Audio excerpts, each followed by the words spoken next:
નમસ્કાર, round up Gujarat સાથે હું છું આપની સાથે મહેન્દ્ર। વાત કરી સમાચારની તો મહત્વપૂર્ણ સમાચાર સુરતથી સામે આવી રહ્યા છે, જ્યાં સુરતમાં કોસંબા નજીક એક્સપ્રેસ હાઈવે પર ડમ્પરમાં આગ।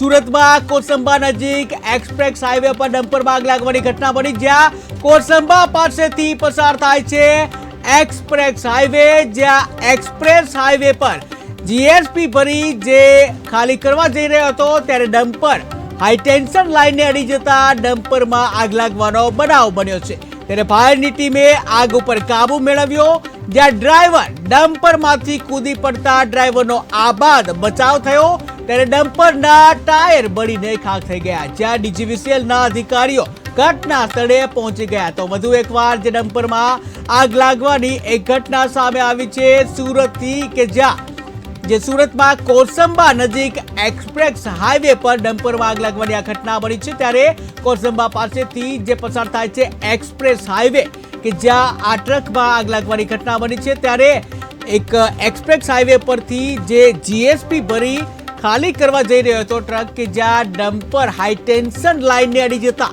જે ડમ્પરમાં આગ લાગવાની આ ઘટના બની હતી। ત્યારે આગ લાગતા ફાયર વિભાગને જાણ કરવામાં આવી, જ્યાં ફાયર વિભાગની ટીમ તાત્કાલિક ઘટના સ્થળે પહોંચી ગઈ અને ફાયરની ટીમે આગ ઉપર પાણીનો મારો ચલાવી આગ ઉપર કાબુ મેળવ્યો। ત્યારે ડ્રાઈવર જે ડમ્પરમાંથી કૂદીને બહાર આવી ગયો, જ્યાં ડ્રાઈવર ડમ્પરમાંથી કૂદીને બહાર આવી જતા આબાદ બચાવ થયો છે તેનો। ત્યારે ડમ્પરના ટાયર છે બળીને ખાખ થઈ ગયા છે, જ્યાં ડીજીવીસીએલના અધિકારીઓ પણ ઘટના સ્થળે પહોંચી આવ્યા છે।